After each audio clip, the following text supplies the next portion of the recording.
Michel d'Alberto, merci de nous recevoir. Et j'ai envie de commencer par un mot très très simple qui est bravo. Bravo pour cette merveilleuse merveilleux nouvel enregistrement, Beethoven, qui n'est pas un enregistrement en studio. Ça dépend. Il y a 5 sonates et tout n'a pas été fait en concert. Vous pouvez me raconter un peu l'histoire de cet L'histoire, c'est enregistrement? très souvent quand je joue à Lyon, pour la série Piano à Lyon, l'organisateur enregistre. Voilà. Dans la salle Molière, c'est ça? Pardon? La salle Molière? La salle Molière, etc. En fait, il y a eu quelques années où il a dû aller à la salle Rameau, parce que la salle Molière était en réflexion. En réflexion, ouais. Mais effectivement, voilà. Donc, il enregistre ça. Et puis, un jour, j'avais joué, je crois que c'était la Passionata. Et il m'a fait entendre l'enregistrement. Il m'a dit, t'as pas envie qu'on la refasse, mais... Et c'est à partir de là que tout s'est décidé petit à petit. Mais ça n'a pas été, comment dire, on n'a pas dit un jour, on va enregistrer ça. Voilà. C'est arrivé petit à petit. Moi, ça faisait plus de 30 ans que je n'avais pas touché à Beethoven en solo. J'avais fait des sonates piano-violoncelle avec Henri de Marquette, que nous avons, qui ont été filmées et enregistrées aussi en concert au festival du Périgord Noir, il y a déjà à peu près une bonne quinzaine d'années, je pense. Mais le solo, je l'avais fait vraiment au début de ma carrière, avec les sonates de jeunesse. J'avais touché aux sonates un peu plus tardives et aux toutes dernières. En fait, la toute dernière, l'opus 111, la 32e, je l'avais travaillée au conservatoire. Je l'avais rejouée, mais comme ci, comme ça. Et à chaque fois, je sortais de là en me disant, c'est vraiment pas ça. C'est pas ça, quoi. C'est pas ce que j'ai à faire dans ce répertoire. Et maintenant, avec le recul, je me dis que probablement, c'est une explication qui vaut ce qu'elle vaut, mais probablement, je me suis tellement engagé et j'ai tellement joué de Schubert que quelque part, je ne pouvais pas faire en même temps et comprendre en même temps et approfondir ma compréhension de la musique de Beethoven, de la même manière que j'ai fait avec Schubert. De ce point de vue-là, je ne dirai jamais assez mon admiration pour quelqu'un comme Alfred Brendel, qui est arrivé toute sa vie à jouer 32 sonates de Beethoven, près des 3/4 de l'œuvre pour piano de Schubert. Enfin, vous avez fait l'intégrale de Schubert. Oui, mais je sais que par exemple, je ne ferai jamais l'intégrale de Beethoven. C'est même que ça ne me tente pas beaucoup. Maintenant, je dois avoir une bonne quinzaine de sonates dans mon répertoire. Il y en a simplement que je n'ai pas envie de travailler. Ou bien il y en a une, par exemple, comme la célèbre Hammerklavier, la 9e, la opus 106. C'est difficile. Ce sont maintenant, j'ai 60 ans passés, et c'est trop tard. Et je crois que c'est Rudolf Serkin qui disait que c'était une sonate, si on ne l'a pas apprise, commencé à travailler quand on a 15 ans ou 16 ans, c'est même plus la peine. Vous avez parlé en ce début d'interview de deux musiciens, Serkin et Brendel. L'un et l'autre ont compté dans votre vie, si je... Brendel, quelque part. Brendel a été que Serkin, parce que ça a été le déclencheur, le déclic, ça a été grâce à lui que j'ai eu le déclic pour Schubert. Quand vous dites que vous l'avez entendu et que tout d'un coup ça a été une révélation, c'est ça? Il faut bien se remettre aussi dans le contexte historique. J'étais étudiant au Conservatoire de Paris au début des années 70. Je peux vous dire que la musique de Schubert au 14 rue de Madrid, puisqu'à l'époque on n'était pas à la porte de Pantin, c'était pas ça, quoi. Ça s'entendait jamais. Ça s'entendait jamais. Et de la part de musiciens que je respecte énormément, comme mon professeur Vlado Perlmutter, ou même Jean Hubaut. Jean Hubaut a eu une réflexion un petit peu différente. Mais quand j'avais dit à Perlmutter, après avoir quitté le conservatoire et puis l'avoir revu comme ça d'une autre manière, et je lui ai dit, vous savez, maintenant je m'engage dans le... Enfin, je suis vraiment très dans la musique de Schubert, et je vais enregistrer l'intégrale, toute l'intégrale. Même les pièces inachevées. Ouais, c'est ça. Et il m'a regardé, il me fait... Et puis, vous savez, il avait le parler comme ça, avec la français du menton. Schubert? Pourquoi Schubert? Et honnêtement, Schubert, parce que voilà, pourquoi pas? Mais c'est vrai qu'à l'époque, rue de Madrid, on n'avait pas l'habitude, ni Mozart. Moi, quand je me suis mis à jouer un peu de Schubert, alors que j'étais encore étudiant, vers la fin de mes années d'études, vers 60, oui, après que j'ai gagné le concours Clara Askill, donc je veux dire 76, 17, etc. Il y avait, je savais bien qu'il y avait des étudiants, des professeurs qui disaient quelle drôle d'idée, on faisait du Schubert, quoi. Qu'est-ce qu'il va faire avec Schubert? Il n'y avait aucune tradition en France de pianiste qui ait joué Schubert. On peut se dire, c'était pas assez difficile, c'était pas assez prestigieux. Avec ses 32 sonates, bon, très bien. Cortot, ça a été Schumann, Chopin, etc. Samson François, c'était Chopin, Debussy, Ravel, etc. Permuter, c'était aussi Chopin, Ravel, Debussy, Fauré, etc. Il a joué aussi pas mal de Beethoven. Je ne sais pas s'il a joué les 32 sonates, mais enfin, il en a joué un grand nombre. Il n'y a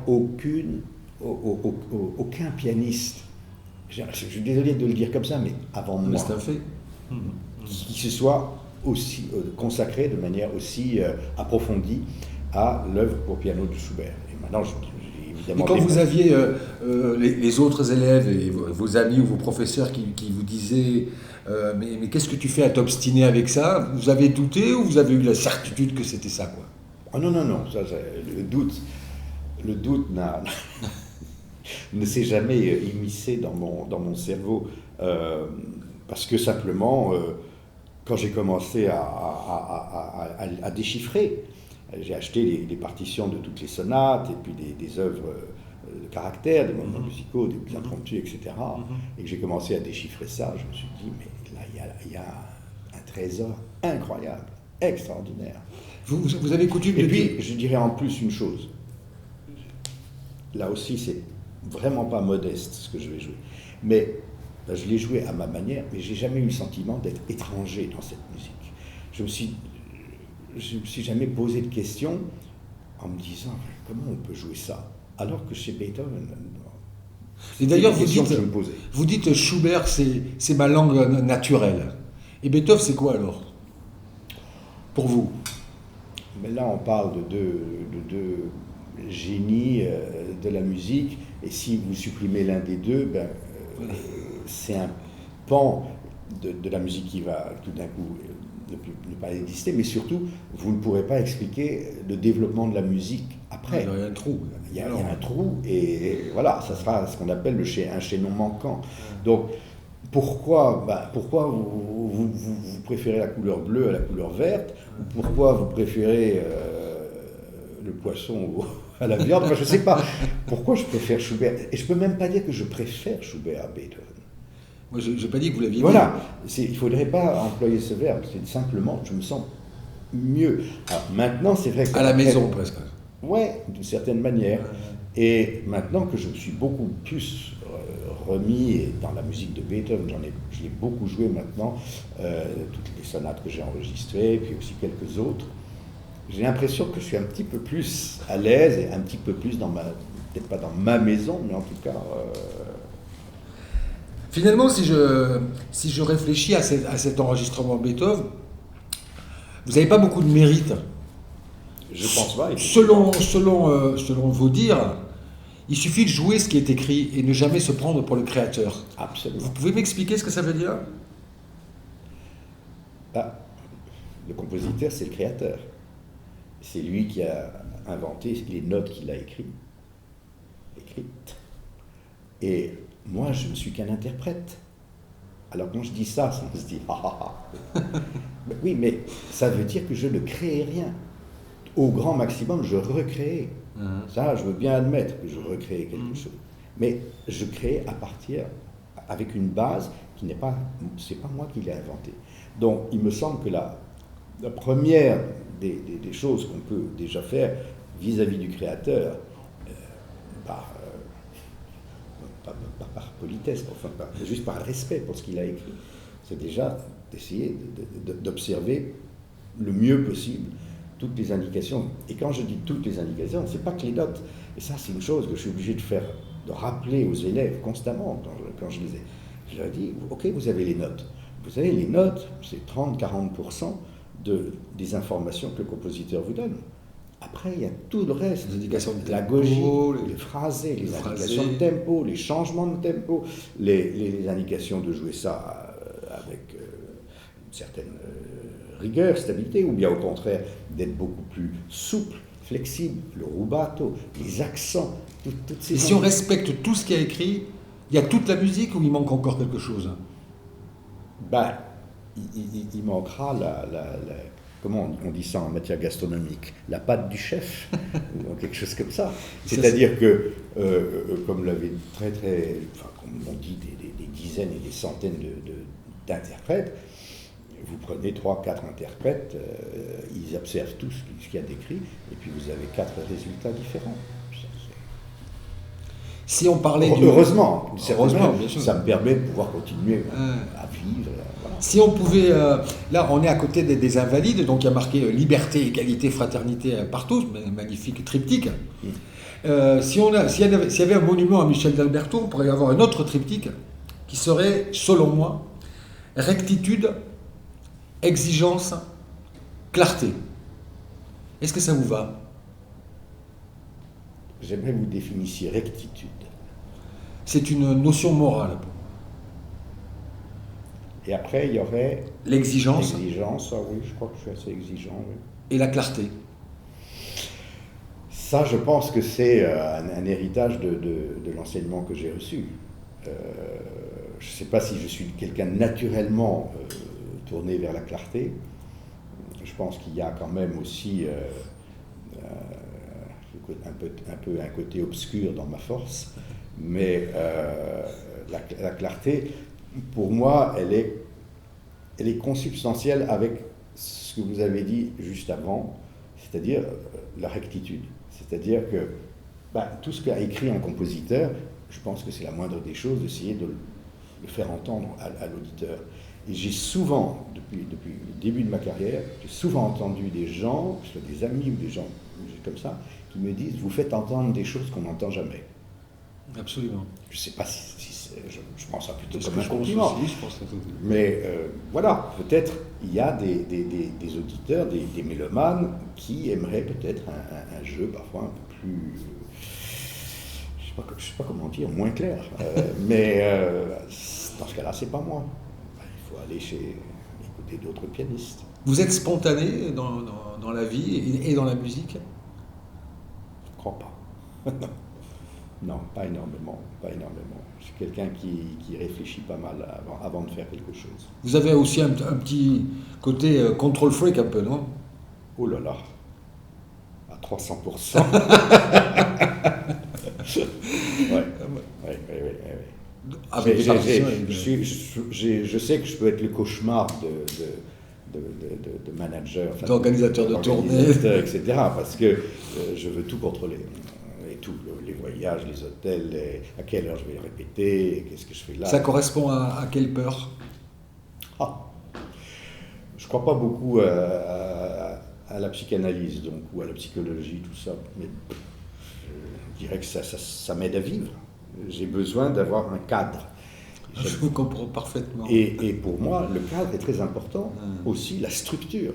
C'est ce que j'essaye de faire ressortir, parce que quand vous parlez de clarté du jeu, ce n'est pas uniquement le fait de tout entendre ou d'entendre des choses qu'on n'entend jamais ou presque jamais. C'est aussi le fait d'avoir une structure qui soit claire dans la tête. Et c'est une chose que j'essaye de transmettre à mes étudiants. C'est de leur clarifier d'une certaine manière le cerveau. Qu'ils comprennent aussi ce qui joue. Parce que quand même, assez souvent, vous entendez que ce soit des pianistes, des violonistes, peu importe, on a l'impression qu'ils ne savent pas très bien ce qu'ils sont en train de jouer. En fait. Ils jouent ce qu'il y a d'écrit, ok, mais... Vous aimez enseigner? Alors, masterclass, énormément, mais c'est une découverte assez tardive, parce que je la dois à un très grands amis, qui est Bruno Mantovani, qui fut directeur du conservatoire là, compositeur pendant 9 ans, qui est un ami que je connais maintenant depuis 25 ou 30 ans, compositeur, absolument chef d'orchestre, Mais c'est lui, quand il a été nommé directeur du conservatoire en 2010, je crois, il m'a tout de suite dit, quand il m'a dit, écoute, je vais probablement me présenter au CNSM, au poste de directeur, ce qui m'avait un tout petit peu étonné. Je lui avais dit à l'époque, je me souviens, mais je te rappelle quand même qu'à la base, tu es un compositeur. Donc, il faut que tu composes. Tu composes, quoi. Et il m'avait dit, non, ne t'inquiète pas, je vais m'organiser, j'aurai des gens autour de moi. Enfin, je lui ai dit, très bien, parfait. Et il m'a tout de suite dit, mais je tiens à ce que tu te présentes dès qu'il y aura un poste de libre de professeur, je tiens à ce que tu aies une classe au conservatoire de Paris. Alors, c'est grâce à lui que vous avez la classe. Ça à moi, ça ne voulait pas dire que j'allais devenir professeur. C'est pas le fait du prince de dire comme ça. Mais il y a eu assez rapidement, l'année d'après, en 2011, il y a eu effectivement un poste. Même 2 postes qui se sont libérés, et je me souviens que mon ami Franck Bralet et moi-même, on a été pris par le jury, parce que il faut passer par un vrai examen, un concours, etc. Je voudrais finir cette interview par 3 petites questions innocentes. Sûrement pas. Quand on enregistre des monuments comme ces sonates de 3 périodes différentes de Beethoven, vous avez très intelligemment dispersé dans le temps ces sonates-là. Est-ce qu'on écoute avant toutes les grandes interprétations de l'histoire de Claudio Arrau, est-ce qu'on les écoute, est-ce qu'on les écoute pas, est-ce qu'on relit surtout la partition, comment est-ce qu'on se prépare à ça? On se prépare pas vraiment, c'est-à-dire que toute votre vie est une préparation, et je continue à considérer que je me prépare toujours. Il n'y a pas un moment où on se dit, voilà, je suis arrivé, maintenant, j'ai tout compris, etc. Ça, si on se dit ça, c'est qu'en fait, on n'est plus vivant et qu'on est quelques mètres sous terre. La préparation, bien sûr, on écoute les grands interprètes du passé. Et on a d'autant plus de chance aujourd'hui, grâce à Internet et YouTube et toutes ces choses, d'avoir beaucoup plus d'accès aux interprètes du passé, de pouvoir vraiment entendre comment on jouait il y a 50 ans, 60 ans, etc. Donc ça, de ce point de vue-là, c'est une aide. Dans ces enregistrements historiques, lequel est le plus proche de votre sensibilité? Pas de votre manière de jouer, mais de votre sensibilité. Ça, je ne peux pas dire globalement. Je peux dire pour certaines sonates, il y en a qui m'ont énormément impressionné. D'une manière générale, je veux dire que Arthur Schnabel reste pour moi une référence. Arrau aussi, ouais. Je me souviens, le premier enregistrement intégral que Daniel Barenboim avait fait des 32 sonates quand il avait une trentaine d'années, je crois, ou à peine, ça doit dater de fin des années 60, les sonates de jeunesse en particulier. J'avais énormément aimé. Et Brendel? Et Brendel, je l'ai entendu au moins 2 fois faire une intégrale à Paris, et puis je sais aussi à Vevey, parce que j'ai habité pendant longtemps sur les hauteurs en Suisse. Et il venait, je me souviens qu'à l'époque où il faisait son intégrale, il la donnait dans au moins une dizaine de villes dans le monde entier. Il a fait pendant 2 ans, je crois, il n'avait fait que ça. Et il était devenu très ami des organisateurs des concerts de Vevey, que je connaissais aussi très très bien, comment ça s'appelait, Arts et Lettres, voilà. Et il avait promis à Vevey que chaque programme, il commencerait chez eux. Donc chaque nouveau programme de sonate, hop, c'est le premier concert était à Vevey, et donc j'ai pu assister, je crois qu'il y avait 7 programmes, il faisait ça en 7 programmes. Donc évidemment, il y a des choses qui m'ont... Quand je fais... Je suis obligé de dire aussi quand même, j'ai des souvenirs de Pollini qui était venu faire ici aussi aux Champs-Élysées les 6 dernières sonates en concert. Ça, je l'ai entendu faire, ça reste un souvenir. Oui, bien sûr. Voilà. L'opus 111 par Benedetti Michelangeli aussi, c'est pour moi ça. Voilà. Dans cette chronique, vous êtes le 32e musicien à accepter de nous recevoir. L'opus 111, donc. Donc il y en a 32, comme par hasard. 29 de ces musiciens ont des parents musiciens. Michel Alberto, non. Je serais curieux de savoir quels sont les 30e et 31e, donc ils n'ont pas. Il faudrait que je reprenne ma liste. Alors moi, pas du tout. Andy Elmer, vous savez, j'ai eu... C'est un handicap? Pour moi, absolument pas. Je pense que j'aurais été extrêmement gêné d'avoir des parents musiciens. Mais je peux pas... Comment ça? Comme ça. Je ne peux pas le dire avec certitude, mais il me semble que par rapport à ma personnalité, j'ai été parfaitement heureux d'avoir des parents non musiciens, mais qui aimaient le théâtre, quand même mélomanes, qui étaient beaucoup plus tournés vers le théâtre, qui sortaient beaucoup au théâtre, un petit peu au concert, il y avait quelques disques à la maison, etc. Mais évidemment, quand ils ont commencé à jouer, il y en a eu un peu plus, ils m'en ont offert, etc. Mais vous savez, j'ai été adopté à la naissance. Alors, pour moi, j'estime que vraiment aujourd'hui, c'est la plus grande chance que j'ai pu avoir, d'avoir été adopté. Parce que j'ai aucune idée, évidemment, qui étaient mes parents.